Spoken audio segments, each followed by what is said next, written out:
Welcome to the Top Order podcast. Drama, controversy, rain, retirements, Bazball heroes, photos with the urn, and even some cricket. We're going to talk this fifth and final test match of a fascinating and scintillating Ashes series. It's all in the record books now. We're going to have all of that coming up and more on the show. Stay tuned. Well, boys, I'm coming to you live from Fiji. I've got a couple of rum-based cocktails inside me, and feeling pretty relaxed on my holidays. I think it's only going to be fair, Baldy, if we hand over to our neutral mediator for this wrap up as we do come to the end of. Look, I think what we'll all agree has been an absolutely crackerjack series. Lots of talking points on the field, lots of talking points off the field. We've got a couple of resignations, retirements from the England side after this test match as well. And I guess we might talk about whether or not there's any Australians other than David Warner that might follow in those footsteps as the dust settles on Qantas Flight 1 back to Sydney over the next couple of days. But Lippy, I'll probably hand over to you and you can kind of compare this evening's show. Yeah, sounds good. Sounds good. We're getting, like you said, we're getting a bit of live action from Fiji. Must be nice over there. Us sitting here in Auckland, me in my garage. So much nicer surroundings for you. And I think you're spot on in that. Yeah, it's been a really interesting series. I think for sure, and we'll talk about it in more detail. I think we've seen some superb cricket. We've seen some pretty average cricket at times, and probably some boring cricket as well. But from a neutral point of view, there's been so many talking points, and I guess probably I would like to start with Stuart Broad. But I think before we do that, I think we basically just want to touch base with both of you because I think it's been quite an emotionally draining, I'm sure, for the English and for the Australian fans, and I think possibly for you, Baldy, because the way England plays their cricket now, the momentum changes and it can just sort of happen quite quickly, as we talked a little bit about last week. So, I mean, is part of you kind of glad this is over? You're happy you can get some sleep again? Or are you going to get to 10 p.m. tomorrow night and go, oh, what am I supposed to do with myself now? There is a fair amount of relief that the series is over, I think, particularly as Australia have... Well, it's been a series of two halves, really, hasn't it? I mean, Australia up 2-0 and then England fought back to equal the series 2-2 in the end with that victory at the Oval. And really, let's open the microphone up shortly to Adam to bask in the glory of that Oval Test victory, because that's what we've got to do at the conclusion of each match, and we've done that throughout the series, so it's only fair that Adam gets a turn to do that. But absolutely, there's a little bit of relief. It's a very melancholy, maudlin kind of feeling, I think, for many Australians. Even though Australia have retained the urn, it's not the way in which Australia would normally want to see that done by their team, and not normally the way that we would have gone about our business. So that's a real departure from what has been a very rusted on way of playing cricket for the last 40 years, and it's changed markedly in this series. Part of that has been forced by some tremendous play by England, and part of that is Australia's response to how are we going to counter, Joe Root reverse ramping balls in the beginning of day one for 6 over third slip. I mean, how do you counter a game plan like that? And we'll come on to that in the series. But yes, absolutely relief. The trophy will make its way to Australia in spirit, and maybe only just in spirit, because obviously it stays at Lords in the trophy cabinet there for posterity. But Binksy, over to you, mate. I mean, my feelings are very much one of relief and almost deflation.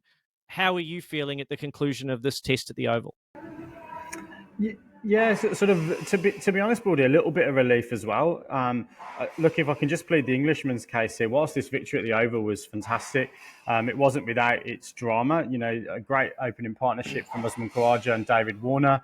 I think the rain really helped England on day 4. I think if that had carried on, we could have been talking about a very, very different day 5, even with the ball change, which we'll probably come on to.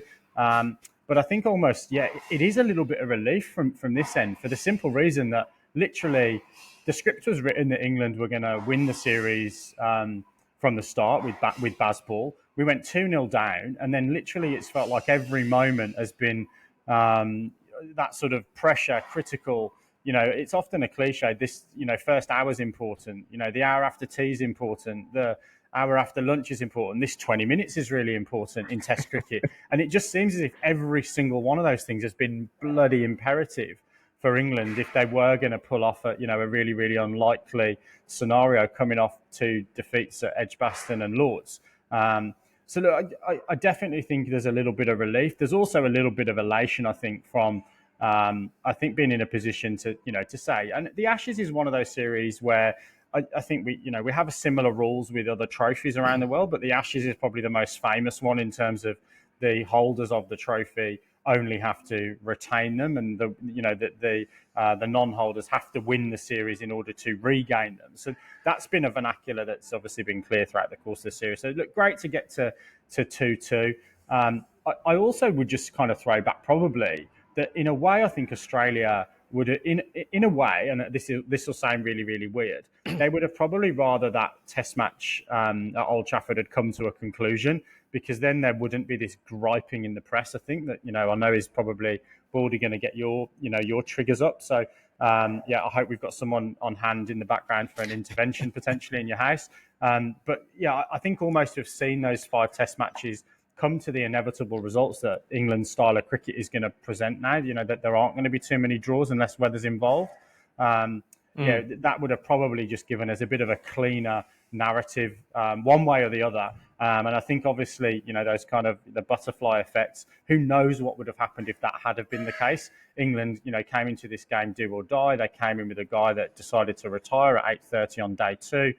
They came in with a spinner who pulled his groin and perhaps wouldn't have bowled, to protect his IPL contract or his franchise stuff if he hadn't have had to really do so. So we don't know what the effect that would have been on this Test match. But yeah, look, bloody happy and really happy for 2 or 3 of the guys in that England side. Zach Crawley came in under a massive amount of pressure. And I think we were talking off air. He's just been pipped at the top of the run charts, I think by 16 runs or something like that. But Usman Khawaja 496 runs. Crawley's got 480 runs at a strike rate that beggars belief in this sort of modern era, or even in this modern era, I should say. Look, really, really pleased for 2 or 3 of the guys, and I'm sure we'll come on to that as we come throughout the course of the podcast. Yeah, well, look, you said storyline, script, narrative, all there. I think the one to start with is Stuart Broad, isn't it? Because the thing is that we don't always kind of get to talk about fairy tales. Often we're on here talking about our frustrations or debating a selection decision. But I feel like today was fairly strong evidence that the cricket gods, they do exist, and that, when you speak in the language of the Bales, they listen, and we've got to celebrate that because, yeah, honestly, I mean, I feel watching Broad in this test, and now that he's retired, and as soon as that announcement came, I started to feel really silly myself, because long-time listeners to the show will know that we've been doing this Hall of Fame series, and we did this an episode basically that ended up putting Stuart Broad and Khawaja Rabada very, very close, and I was on the Rabada side. I will admit that now, and I think I've taken a massive L there, because in fairness to me, at that time, it was, about 18 months ago, Stuart Broad seemed like he was phasing out of the England side. He was being left out of teams. That England side was absolutely terrible. They were losing all their games. And Khawaja Rabada had one of the best strike rates of all time. It felt like he was on the rise. You think about that now, Stuart Broad has been fantastic basically since that time. He's continued to be a really valuable member of the side. And, despite not winning the World Test Championship, not retaining or not winning the Ashes, this side has performed one of the most remarkable turnarounds that I can remember. And you can probably make a case that they've been the best Test team over the past 12 months, even though they haven't had those things. I'm not necessarily saying you'd win that case, but you'd have a case and you could make it and people would listen. And then you look at Rabada, and we're in a situation where he might not even play the Test series down here in New Zealand because South Africa's boards prioritise domestic cricket. The trajectory that he was on in terms of his Test career looks on incredibly shaky ground. And despite all his stats, for reasons that are mainly out of his control, like England plays way more Test cricket than South Africa. Those matches are given a bigger limelight around the world. But I'm thinking, as a neutral, I might look back on his career in 10 years' time and not be able to recall a single spell from his Test career. And you look at Broad, he's just got so many moments of Test cricket, and today and performance. The today when he's flicking those bails over earlier in the Test, and then he does it again today and picks up Murphy next ball. I mean, it's honestly just fantastic. So I think, Binksy, we probably should hand back to you on mainly just maybe you just give us a few minutes on what Broad has meant, I guess, to English cricket, because I think he probably deserves that at this point in the pod. Yeah, look, absolutely. I think we go back to 2005. He was a young boy making his way, in and around the Leicestershire staff at that point. He'd been an opening batsman actually for a period of time, and then I think put on not only a couple of yards of pace but 4 or 5 inches as well, and almost sort of overnight turned into a pretty decent seamer. If you kind of think about my first memory, is he got crunched for 6 sixes by Yuvraj Singh in a white ball game, and that's not the kind of memory that you probably want. But I think that when you then allude to those big moments, there's been spells against India, there's been spells against South Africa, and there's been multiple spells against Australia that we'll talk about, whether it's the 8 for 15 at Trent Bridge, even the couple of wickets today, which really changed a little bit of the momentum in that game. I think, as much as England players love to hate David Warner, I think, or England fans, I should say, love to hate David Warner, I think that Broad's played that role really well for the Australian fans and media as well. That nick to slip where, they stopped naming his name in, I think, one of the Brisbane newspapers. He's just got that sort of villainous quality, which, all of us have played a pretty decent amount of club cricket. You love that kind of prick in your dressing room, and you hate him when you're in the other dressing room. And that's the biggest compliment I think I can pay him. And I think if you look at some of the plaudits that have come out on both sides of the media, Australian and English media after, and even during this Test match to an extent, I think they've talked about, again, the big cliche is someone that, has got that little bit of white line fever, but you want a glass of red wine or a beer with him after the game. And that bail stuff is just genius. I'd actually seen that for the first time this year in club cricket, one of our younger lads doing it, and I was like, I've never seen that before in my career. So obviously it had no impact whatsoever. But even if it just wound up Marnus or Ricky or anybody just a little bit, it was well worth it. But look, I'd be interested to get Baldy's views on Broad, and whether or not he buys into that, or whether he kind of goes, well, yeah, he's got 150 Ashes wickets, but he's played a lot of Ashes Test matches, and his record doesn't stack up to some of our great seamers. So shut up. No, my opinion on Stuart Broad has changed 180 degrees in the last 24 hours since his retirement. Up until, if you had asked me on Saturday, I would have said that Stuart Broad is just about public enemy number one in my cricketing brain. But similarly, I guess, for Ricky Ponting's retirement, for all non-Australians, Stuart Broad's retirement has elevated him into the pantheon of great cricketers in my memory in my lifetime, because he is absolutely public enemy number one when he's not on your team. But if you're an English fan, then he is absolutely the best guy to have in your dressing room, because he's a pest. He is the guy who fires you up. And when he's on a roll, he was absolutely irresistible. There was no better bowler in my mind in world cricket on a roll than Stuart Broad. He was just absolutely irresistible. And he could do things that very, very few other bowlers in world cricket could do. Mitchell Starc, Pat Cummins, Josh Hazlewood included. So he was able to produce those, not just one ball of brilliance, but spells of brilliance that set him apart, I think, in a lot of fans' minds. And now that he's retired, I could say that I really like the guy, because when he was playing against Australia, I couldn't say that. But now that he's retired, he's one of the legends. And boys, look, I promise we will talk about the actual game soon. But I think it also is important to look at now how, I guess, how much I think both teams needed that win. Because the optics from an outsider's point of view, and look, I'm sure within the camps, 3-1 Australia is very different to 2-2 to England, with their moral victory giving them the edge. So, look, I think that I'm fascinated to hear. Let's go back to you, Baldy. On you touched on it a bit before about being deflated. What do you think the Aussies are actually feeling as they, sit down with a drink separate to the English, from what we've heard?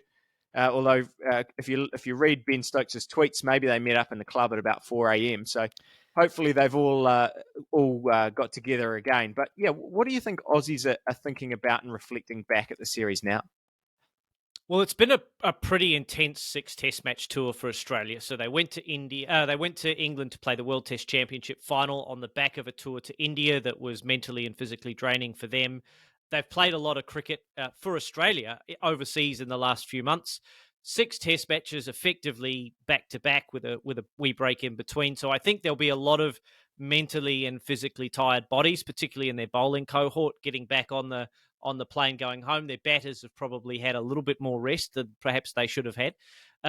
So I think that there's a little bit of exhaustion there from an Australian point of view. But really, it was a missed opportunity to set themselves up from 2-0 up in the series to then not capitulate, but to not have any answers to the inevitable England onslaught and the inevitable England finding the right balance of aggression and circumspection. Australia just had no answers for that. So I think other than the media-led witch hunt around leadership and captaincy, I think there will be a few episodes of soul-searching for Australia as they get on their plane home and asking themselves some questions around how they want to play their cricket going forward, and do they really want to regain their mojo, their moxie of playing aggressive cricket, or do they want to be the side that is being seen to be boring and predictable and uninspiring? Despite they've scored at 3.5, or not 3.5, 3.35 and over in this series with the bat on in total, which, unless you're measuring it against England, that's a reasonable return. I think their bowling is going to be the thing that they're going to have to pay some more attention to going forward. And there's some other talking points that I want to raise around their fielding standards as well as we go through the pod. Yeah, it's so interesting because I want to know. I mean, do you think we're holding this Australian Test side up to an unfair standard? Because I know you were fairly critical of them last week. They're copping a lot in the media, but they have gone away from home. They've won the World Test Championship final. They've retained the Ashes. I think it's something like 20 years since Australia won an Ashes series in England, if that's correct. So, why are they copping so much criticism? Because I think you said it before, that it was a series very much of two halves. I think if you flipped the series around and England had won the first 2 tests and now we had a 2-2 scoreline, we'd be sitting here praising like this wonderful resilience of this Aussie side to retain the urn. So what do you think it is that's just grated on Aussies so much? Two things for me. One of them is the style with which, or the lack of imaginativity, which I coined the phrase last week, of the way that they went about their tactics and their bowling plans, right? I agree that it's very, very difficult to bowl to a lot of those English batters when they are in a mood, when they are in a pomp. Like I said in the opening, how do you bowl to Joe Root when he can hit you over third man for 6 and the third ball of the game with a reverse ramp? Very difficult to bowl like that. I mean, Jimmy Anderson was tremendously successful in his career bowling fifth stump channel, bowling dry, and then making the batsman make a mistake. Australia weren't able to do that. They weren't able to execute their plan A very well.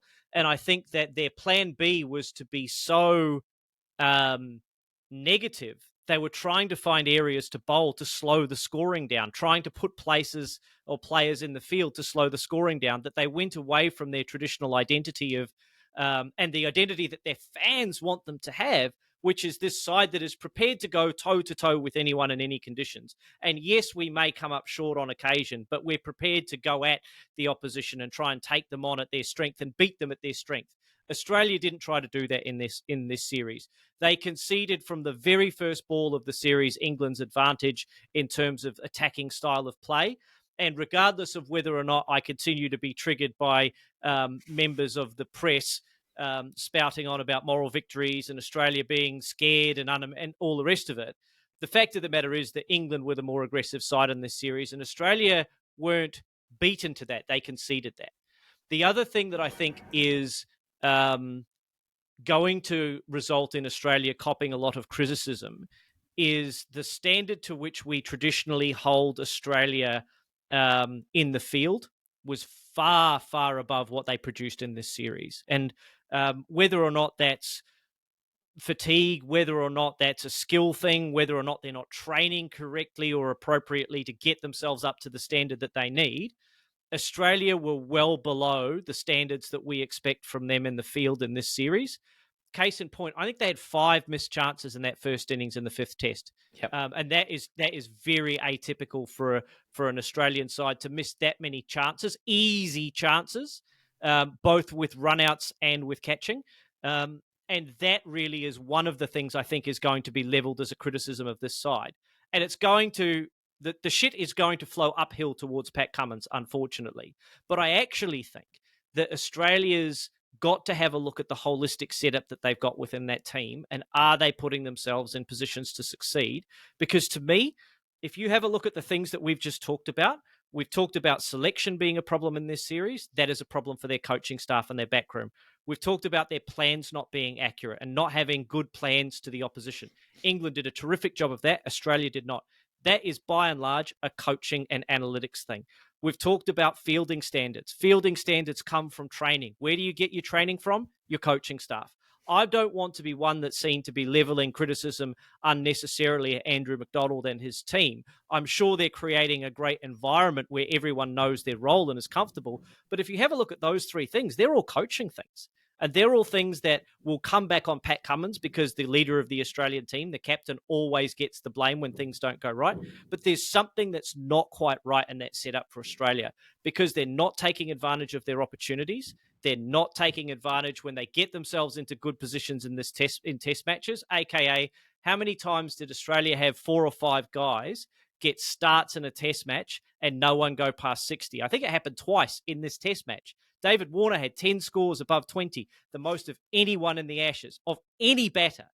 Didn't even get in the top 10 run scorers. Australia are not at their best mentally because they're not taking advantage of those tiny little, like 1%ers, if you like. And that's where I think all the criticism is going to be leveled at Australia. And it's going to fall, unfortunately, for Pat Cummins on his head. Because I think in total, if you had have asked Australia, if we go to England and we win the World Test Championship and we come away 2-2, other than the fact that everything that's gone on around that has detracted from it, Australia should look back on that and say that we've done a really good job against a very good Indian side and a very, very good England side. Yeah, look, I have to agree with the criticism about the way that they adapted to the series. That's something I wrote down in my notes. Basically, that I think that's the big thing that they should take away from this. That I think England really learned from each test and, changed the way, not necessarily changed the way they played, but made selection decisions and decisions about the tactics they were going to employ in that game throughout the series. They, they look back at that declaration, I'm sure, in that first test and think there's absolutely no way we would do that again because of the way that they've then gone about the next tests. And I think they learned from that, and they kind of learned that they don't have to keep the door open for Australia to sort of give themselves a chance. They don't actually have to take risks because they're putting enough pressure on. They've put enough pressure on Australia in those first few tests that Australia sort of opened the door for them and said, look, you set the tone now, and then it's up to us. So, yeah, I do think that England have done a much better job on that tactical side. But Binksy, one of the things Baldy said there is Australia will look at it as a missed opportunity. Do you think England are going to look at it the same? I know that it doesn't seem like they look back with any regret or, that it's all positivity coming out of the camp. But it does feel like a missed opportunity for England because I honestly think they had, in the same way that Australia did have chances to win some of these other tests, maybe not that one that got rained off, but, they had a great chance to win today. They were 146 runs, they needed 146 runs, 7 wickets in hand. I think they were actually, in my head, they were, in the box seat to win that game at lunch on this final day. But I think England could have won every single one of those tests if they're being hard on themselves. They had chances, and I think they should also look back at this and think, geez, we could have won these Ashes. I definitely think they look back and think they could have won the Ashes. There's no doubt about that. I don't think they're going to look back at individual moments. I think they will go away behind closed doors and look at probably some of those larger factors that Baldy alluded to really with the Australian team. So England's out cricket was poor in the first couple of test matches. I think, we highlighted, 15, 16, 17, 18 drop chances or missed chances, something in that ilk. And you can't afford to essentially give away 5 or 6 opportunities in an innings as Australia did in this game, and that's come back to bite them in the bum. I don't think they're going to kind of come out and say, "Oh, well, we got that declaration wrong in the first test." I don't think they're going to go back and say we got selections wrong in terms of whether or not we should have played Mark Wood earlier in the series, or should we have played Johnny Bairstow, and all those kind of questions. I don't think they're going to look at those individual moments.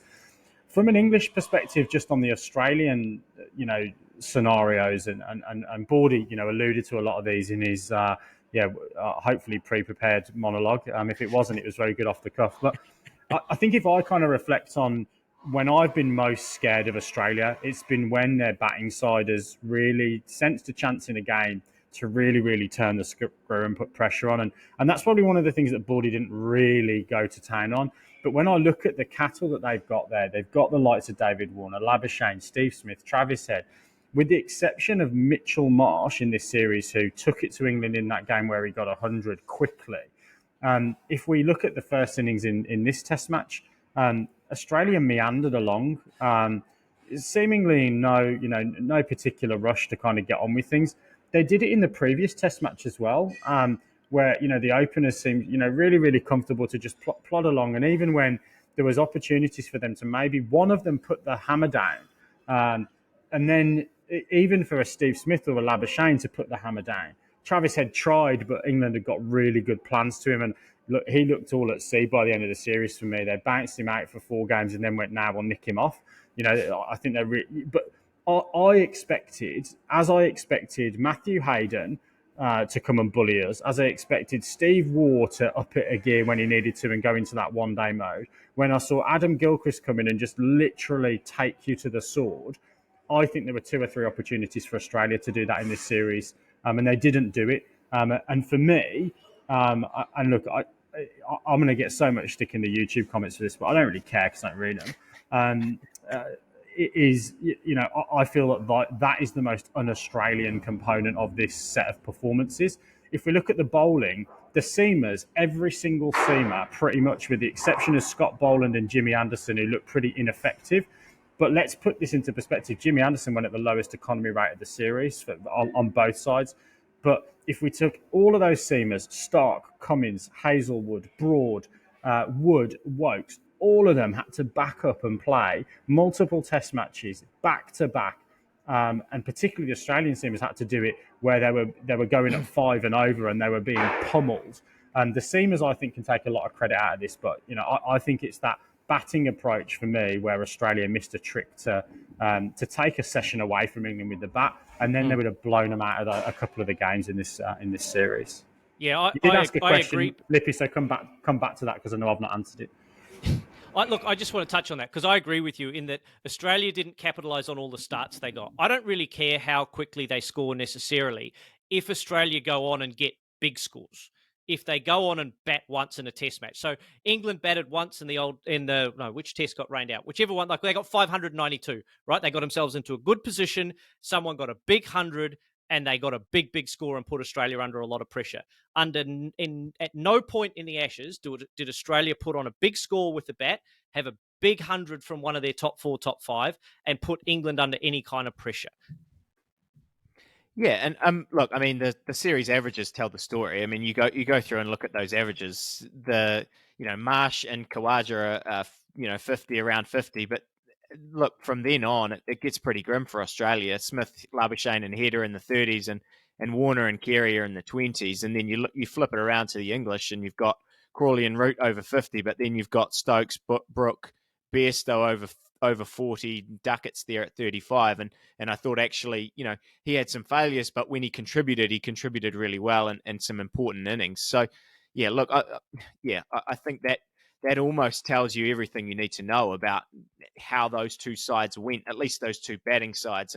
And actually, when you run through the bowling, it paints a very similar story. And look, I'm not going to really let you off the hook there, Binksy, for that question, because we've talked, there's been a lot about series or moral victories and the scoreline of 2-2. And you were talking to me a little bit before that you think 2-2 is probably not a fair reflection of the way the series went. But in saying that was the series, and I do think that's why it's a big missed opportunity for England, and not just the rain. People are going to always point to the rain and go, okay, well, they should have won that fourth test. They were going to win it. They were on track for win it. They got kind of robbed. If you want to take that line, fair enough. But I think they should look back at this series and think we should have won this much more convincingly. And I think I'd like you to at least try and think about what in particular they could have done. I know it's, for you, that declaration was a big thing, but really around what they will look back and think, what could we have done better to actually make sure we take these opportunities and win these games? Yeah, look, I think you guys will hopefully know me, and some of the listeners and viewers will know me as well. I don't sit on the fence, and I certainly don't toe the ECB party line on this podcast. But for once, I am actually going to side with the rhetoric that's coming out of the England camp around this. They're not looking back in hindsight. And if I pinpoint, single instances, we'll be here all night because we can talk about the Mitchell Stark catch. We can talk about the stumping. We can talk about Stokes' catch today. We can talk about the change of a cricket ball. We can talk about that Australia batted more under lights than England did. We can talk about England won 4 tosses. We can talk about all of those things and make a pretty compelling argument for where the tide could have turned during the course of this series. What I think England will do, and I said this earlier on, is I think they'll look hard at the series. And I think that if they are going to look at a couple of components, that they're going to look at how much can they push the approach that they have. And I don't think you'll see Ben Stokes make declarations like that in the first innings again when somebody's absolutely flying. So I think they'll have learned that lesson, but they're not going. I don't think that is a factor. They were trying to see how far they could push the line, and that was how far they pushed the line in that particular Test match. I think they will ask a question around that out cricket. How do they put in? And Kevin Peterson always used to say this: if I can turn up to the ground and know that I've done everything I can to make sure that I'm going to score runs, if I don't score runs, at least I can look myself in the mirror and know that I've done everything I can to prepare. I just hope they can all look back and say that they were all prepared from a cricketing perspective for those first 2 tests, and they didn't get caught a little bit rusty with their out cricket. If there weren't the miles in the legs for the bowlers and people weren't quite fit enough, I can forgive that because these guys play so much back-to-back cricket now, multi-formats, all that kind of jazz, that I'm not going to hang them out to dry on the fact that Mark Wood hadn't quite got his loads up, or Moeen Ali's finger wasn't quite ready to bowl 17, 18 overs with a Dukes that cut you to pieces because the seam is so sharp. But if they look back at their out cricket and they can't say that they've prepared properly, that might be one of the things that they might consider. I do want to pick up on your point. You've made it a couple of times. Moral victory. I just want to unequivocally say. And please, let's timestamp this in the podcast so a number of our listeners and viewers can actually reference this point. 19 minutes and 44 seconds. This is not a moral victory for England. There is an argument that both sides could have gone on and won the series. I, for once, am going to actually say that I'm going to nail my colours to the mast and say on this occasion, I think if you look at everything that led into those first couple of Test matches and how close they were, and then how dominant England have been, and how Australia have literally just sat in 3 games waiting for an opportunity. And in those 3 games, England have almost let them back in and given them that opportunity back. But in the 3 Test matches, we'll never know what would happen at Old Trafford. But they're in a pretty strong position. But they've closed out 2 games under immense pressure. The kind of you must win scenario that we talk about in sport a hell of a lot of the time. So for me, there's an argument that on the balance of Raj's momentum, England, I think, have played a larger percentage of the better cricket. But from a scoreline perspective, whilst the urn's not on Qantas back to Australia because it's in the Lord's Museum, certainly the moral retention of those Ashes is unequivocally with Australia. and they've had a fantastic tour with beating a very, very good India side in that World Test Championship final at the Oval in the early part of the summer as well. And I think if you'd have offered that to the Australian camp at the start of this summer, that you'll go home with the mace and you'll keep the urn, they would have bitten your hand off. Yeah, absolutely. But I do think, I guess that's why I thought it was important to talk about why I think this game was really important. And I do think that it's. I think Australia will feel this a lot more having not won that game, because if they could have come out today and knocked off that score, 384 or whatever it was a massive score. Khawaja and Warner did a great job getting them in a position. Smith and Head then picked up on it, put that partnership together. As you mentioned it, the Stokes fumble, it looked like, okay, maybe this is not England's day. And if Australia walks away from this 3-1 with the series, yes, rain intervened, all of that kind of stuff, it would have been a very strong case to go home and say, look, we were the better side. All of this controversy and all these other things, we've put all of that to bed, because we've taken our opportunities in those first two tests when they were presented to us. And look, we've chased down 384 today. And you know, obviously we talked about it a little bit. Fairy tales. Moeen Ali picked up some really important wickets, which we might touch on a little bit later. But Binksy, I do want to pick up on one thing you said before you were listing all the incidents. We can't get through this without talking about that new ball, because, you know, every Ashes test, and I think that from a neutral point of view, it's been fascinating to see which controversy comes out of every single test match. And it wouldn't have been one of these Ashes 2023 test matches if we didn't have some controversy. The ball that England were using on that fourth day, Warner and Khawaja were just, you know, looking very, very comfortable. Doesn't fit through the ring, was changed. Then on day 5, it just started moving all over the place. I do think the weather conditions, I'm sure, play a part in that. But Ricky Ponting isn't happy, wants an investigation. You know, cue up all the Jeff Tuvey memes, Baldy. Is this a big deal for you? Are you furious about this, or is this just a storm in a teacup? Deep breaths. Breathe, Baldwin. Look, sometimes a ball gets changed and it behaves differently to the ball that was being used prior to that. The only time that you change a ball is if it's out of shape, and no fielding side has ever asked for a ball to be changed when it's going around corners. So sometimes when you change the ball, the only way is up, because a ball that's out of shape, almost by definition, can't do what you want it to do. And if it was doing what you wanted it to do, no one would ever ask for it to be changed. So that in and of itself is nothing to complain about. And quite frankly, complaining about the change of state of a ball is like complaining about the weather. It is not in your control. It is entirely in the umpire's control. They are experienced umpires. If they reflect on it and they looked back at the condition of both of those cricket balls, would they say, maybe we could have changed it for one that was a little bit older or looked a little bit older? Because regardless of the age of the ball, like, they may have both been 50 overs old. They just looked very different and they behaved very differently. Like, that's fact. But it's no use getting upset about it, because it's not in Australia's control. And the things that were in Australia's control were they were in a good position, they were 260 for 3, and then lost 70 for 7 again, and were bowled out for 330. Like, that's in their control. The ball is not in their control. The media, yes, Ponting can get upset about it, and everyone can get upset about it, you know, in the same way that Piers Morgan was apoplectic about the weather. But it's not in Australia's control, and it's not something that they should be worried about. Would it have been an interesting conclusion to day 5 if Australia played with that same cricket ball? Possibly, but who knows what the result would have been. It certainly didn't change the course of the game in terms of the result. It just made it more interesting.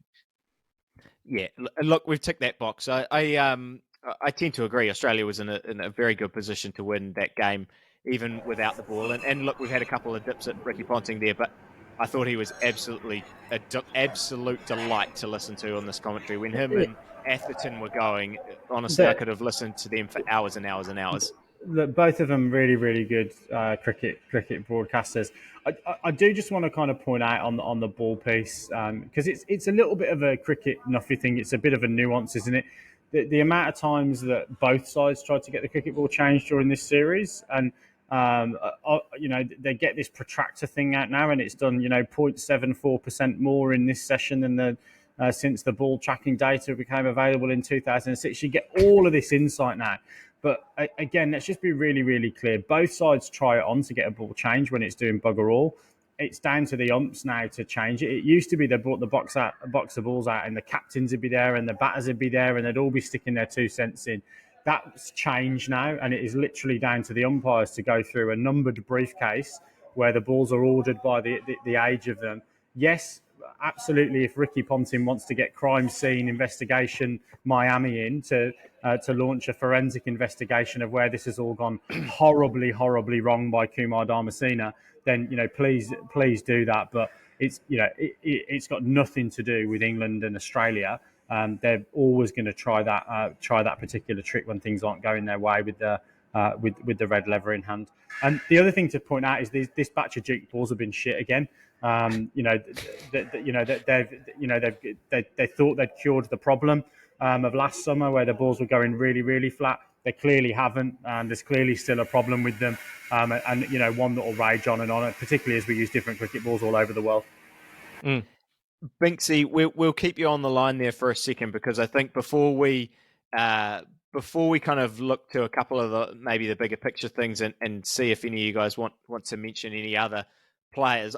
Someone who did use the Duke's cricket ball and ended up winning Player of the Series, and we haven't really talked about him at all, and I think we need to, is Chris Woakes, because I don't really have too many specifics to say about him, other than that I actually didn't think he'd play much of a part in this series, but he's been absolutely amazing. And I still, every time I watch him bowl in England, I just have no idea why he's had no success anywhere else in the world, because he just sort of has that McGrath-like quality where he just does enough and he finds the edge. And, he was the spells that he was bowling on this fifth day, they were just fantastic. And like that ball to Warner to nick him off, and he's sort of done that throughout the series. And, we pinpoint the moment that England kind of took charge of the series.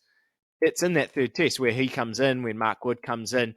So, yeah, Binksy, I mean, anything else you want to add there on Chris Woakes? No, the Warmley Wizard. He's from my neck of the woods in Birmingham. Yeah, look, his record in England is just sensational and has been for a long, long time. And I think it's not just the vital wickets that he picked up. It was, his ability down the order. He's a very, very good number 8, isn't he? He's probably, you'd say, a 7.5 in Test match cricket. And look, yeah, really, really nice to see him win the Player of the Series award, and really nice to see him do it alongside his mate and another Birmingham boy, Moeen Ali, as well, on their home grounds now, actually, because Moeen Ali's gone back to Warwickshire, back to the home of cricket in the West Midlands, for sure. But yeah, fantastic from Woakes throughout the course of this series, and like you say, just when it went flat, he found a way to just get that little bit of nip at 83, 84 miles an hour. Fantastic from Chris Woakes, and a really nice guy as well. You mentioned Ali there. I actually in my notes I've written he only had 1/2 century, averaged 50 with the ball, but I think you could make a very strong case that he had more impact on this series than Jack Leach would have had. And even though at times he bowled some absolute garbage, but he took some key wickets. He scored some key runs. He retained the balance of the side when Stokes couldn't bowl. I mean, am I imagining this, or do you think that his contribution is being undersold a little bit when you look at those stats? I don't think his contribution is being undersold. I think he had a fantastic game with the bat in Manchester with that 1/2 century. I think volunteering to bat up at 3 did make the difference at Leeds as well, at Headingley. It kind of shielded Harry Brook for just that little bit longer. And he obviously profited from that, played a really, really good innings on his home turf. And yeah, look, I think the problem for me really is obviously Moeen Ali's not going to play Test cricket again. He announced after this that if Stokes texts him again, he'll turn his phone off. He's nearly 36, 37 years old, so he's not going to play Test cricket again. What this really makes me wonder is, would someone else have got the best, and would Ben Stokes have got the best out of Moeen Ali throughout the course of his career, because from a statistical perspective, a batting average of just under 30, and a career bowling average somewhere around 37, 38, something like that. Even though he's got 200 plus test wickets and 300,000, that'd be fantastic. 3,000 test runs, and there's a pretty small amount of people who've done that. By the way, that Yeah. he's only the third England spinner as well, I think, behind Derek Underwood and Graham Swan to get 200 plus wickets. Yeah, look, really, really nice for him to bow out. Really, really nice for him to pick up, as you said, those key wickets. Smith and Labuschagne in that last penultimate Test match, not penultimate Test match before the Headingley Test match, I think. Really, really good impact on the series, and look, definitively probably more than Leach would have had. And again, that's great with hindsight, isn't it? Another really, really good guy of English cricket. I think he would have enjoyed being in that dressing room throughout the course of the summer as well. Known as a bit of a practical joke, a bit of a prankster. Look, I'm sure they would have been trying to twist his arm to get on the plane to India, but I think it's probably a step too far for him. And Baldy, I've got a couple of bigger picture questions to maybe wrap things up. But anyone else that I haven't touched on that you wanted to give a mention to, positive or negative from the Aussies' point of view? Oh, there's several players in this Australian side that have had a positive series. I mean, if you just have a look at the charts, Todd Murphy actually had a really good series against England. His strike rate was 32.8, which for an off spinner is outstanding. Like, that is the best strike rate of any bowler in the series, or any of the prime bowlers, right? He averaged under 26, which again for an off spinner is very, very good. Nathan Lyon's career average is 29, 30-ish.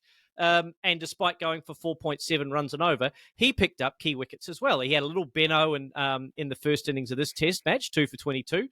And I thought he bowled really, really well. Sure, he went under Joe Root's bat with one that ran along the ground, but generally speaking, I thought he gave a really, really good account of himself in this series. And he's one of the 4 or 5 guys here on my list that can hold their head up high. Mitchell Marsh, absolutely likewise. Australia have got a real selection conundrum now going forward, because Mitchell Marsh came into this side for Cameron Green when he was injured, scored 100, batted positively, more so than any other Australian, averaged 50 for the series. No other Australian really did that. Yes, Khawaja averaged 49.6, so I'm splitting hairs, but you know what I mean. So he distinguished himself as far as I'm concerned.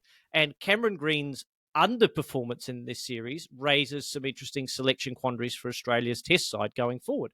Mitchell Starc, I thought, was excellent. He was outstanding against a side that was prepared to attack him and go after him. He struck at 33.4 in this series. And if you have a look at all of the strike rates of all of the bowlers in the series, that is also right up there with Stokes, with Wood, with Woakes, and with Todd Murphy as being the best strike rate in the series. He averaged 27. Yes, he conceded almost 5 and over, but he bowled some absolutely unplayable balls, as we expect him to do, and he really avenged being effectively an afterthought in the 2019 Ashes. Like, he only played one Test the last time he went to England. So to come out, be the leading wicket taker for the series across the 4 matches that he played, and to strike at 33 in English conditions where it was reasonably flat most of the time, and England going after him, I thought that was just outstanding for him. And they're the 3 or 4, and maybe Josh Hazlewood as well, who distinguished themselves and played really well, as on top of course, Usman Khawaja, who faced, I think, more balls than any other Australian opener since Mark Taylor in 1972 or whenever it was that Mark Taylor was playing. No, it was 89. It was the 89 Ashes. But he did his job. Okay, it wasn't flashy, but he's faced more balls in this series than Duckett and Crawley combined. And he was really the only guy holding it together on a regular basis for Australia in that top 4, because the rest of them underperformed.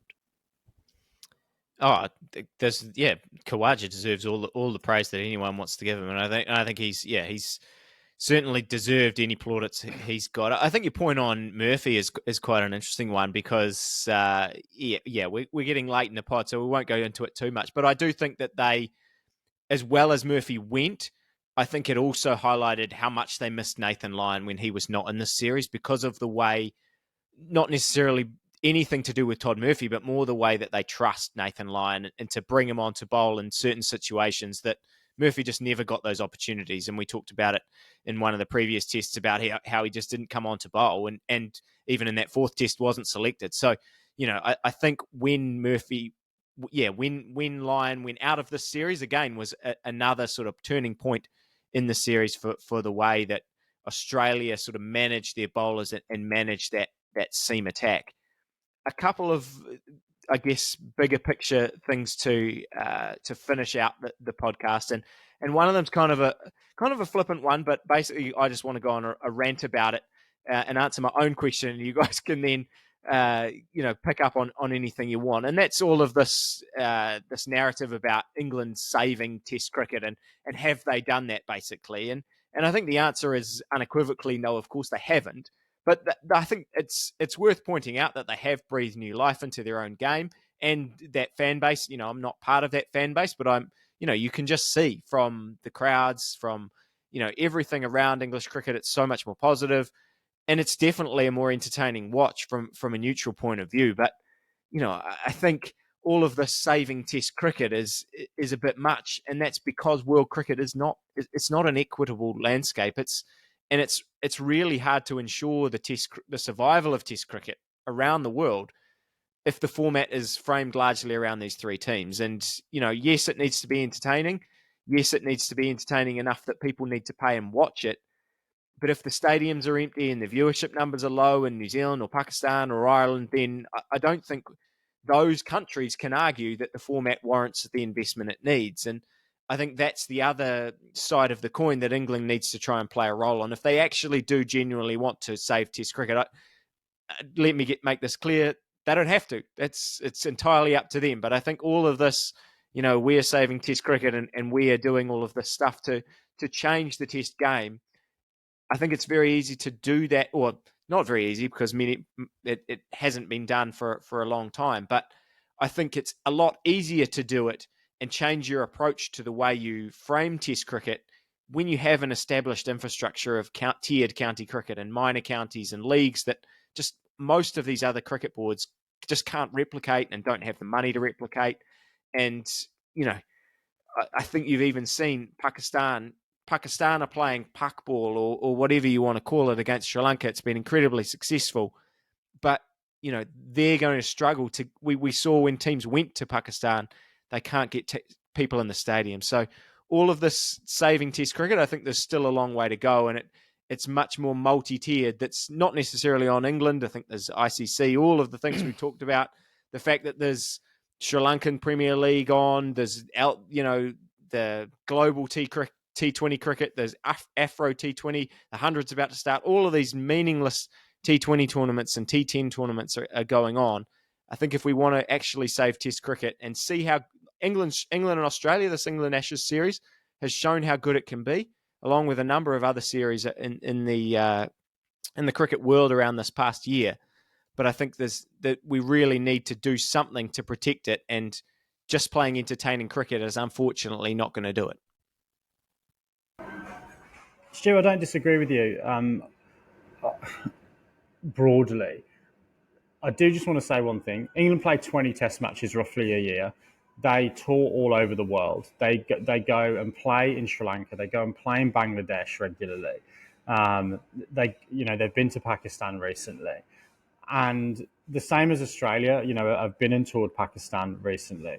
They do go and support that, that global infrastructure. So if they want to have a part of their ethos, which is that they want to take Test cricket around the world and try and entertain fans in stadiums that might not go and watch it, we all talked about that West Indies India series where there's no one in the ground.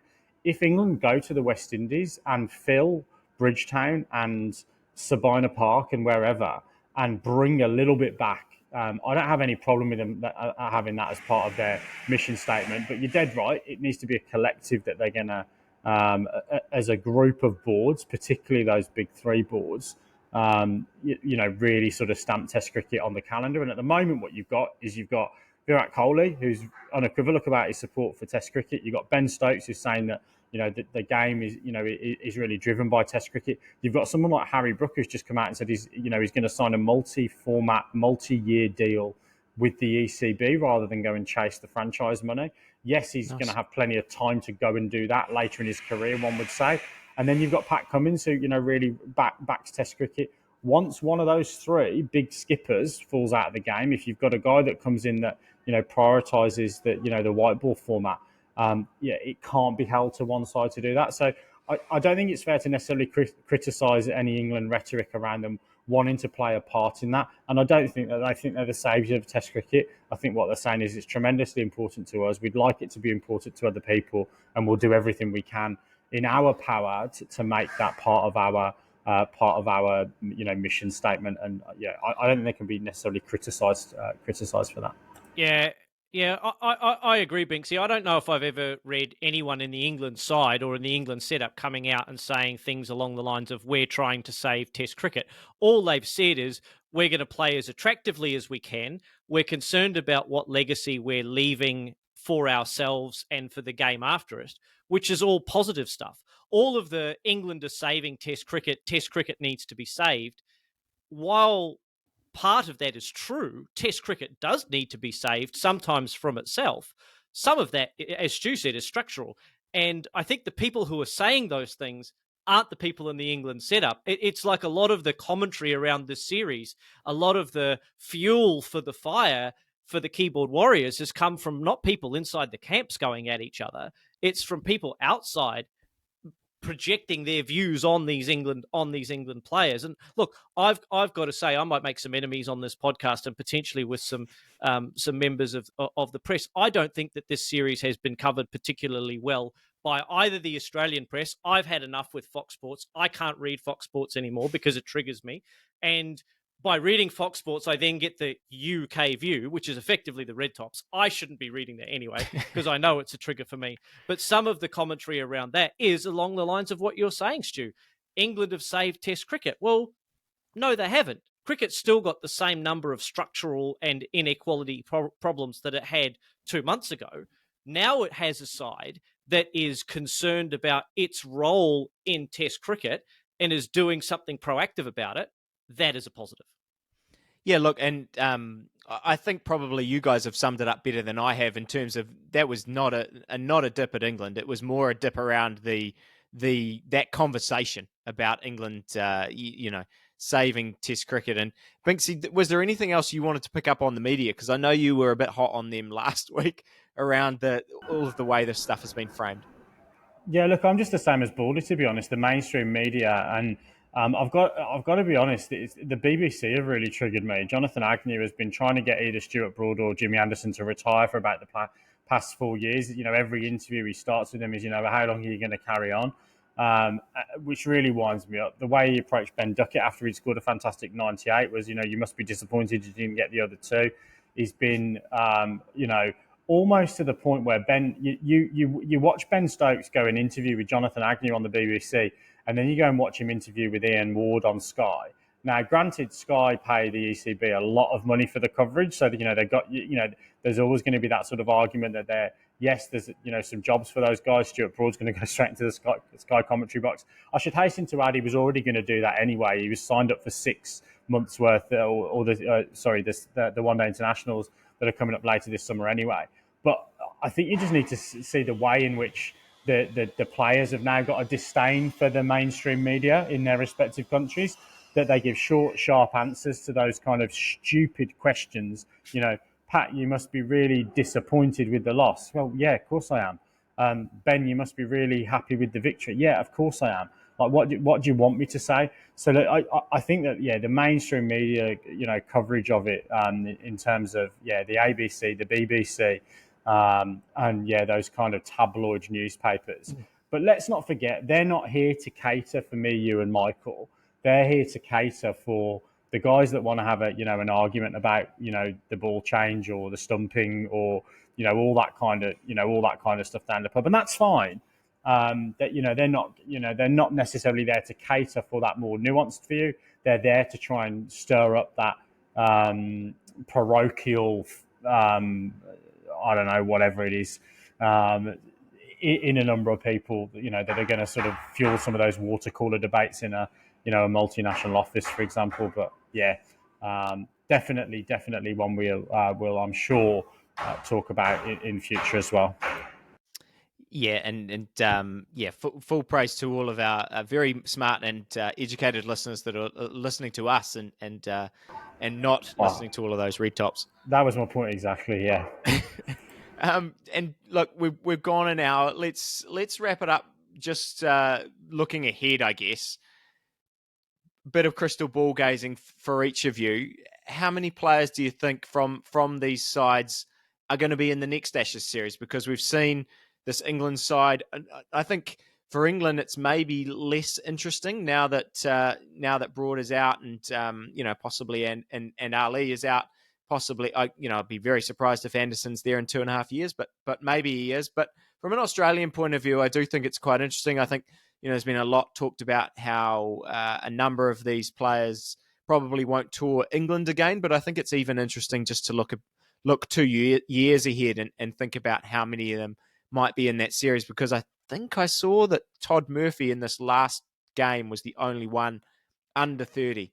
And anyone who's listened to us for a while will see from my New Zealand perspective on players that are over 30. I don't think that immediately means your career is over, but there are a few players on that side that may be starting to think about, I guess, the next phase of their career and their lives. So let's throw it over to you, Baldy, and then Binksy, you can finish us off and round out the pod. So I think there's a number of players that are still good enough if they still want to continue playing. So in that group, Stark, Hazelwood, Smith still, although I think he's on a bit of a wane, although he did score his 32nd Test 100 during the series. So he's not, completely past it. So Hazelwood is 32, so he'll be 34 when the next Ashes rolls around. He's fine. Stark's 33, so he'll be 35.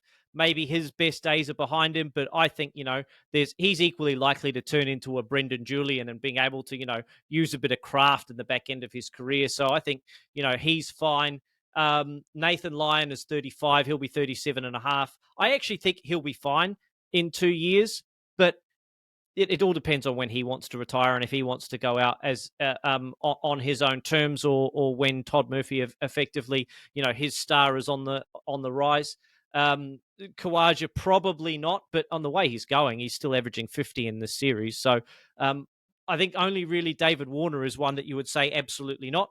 What's going to be really, really interesting is what Australia do with guys like Mitchell Marsh in that middle order. What do they do with Scott Boland? Michael Neser is over 30 as well. And so is it the next generation that we look to, players like Lance Morris, maybe Chandrasinghe from Victoria, someone new and young and exciting to come into Australia as a 23, 24-year-old to give us a player for the next 10 years?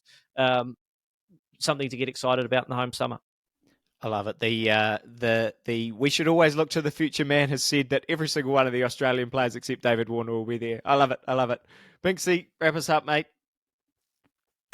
For me, look, who knows with this England team? Who would have thought Moeen Ali would have batted at number 3 in 3 of these Test matches? So I can't second guess what Brendan McCullum's going to do in 2.5 years' time if he's still in the coaching seat. Lippy, a lot of background noise here, so you might want to wrap us up on the Top Order podcast this weekend. But look, been great to join in from Fiji. Look, I've got a pina colada with ice melting in that I need to get away to. So, see you boys safe and sound back in Auckland in a few days' time.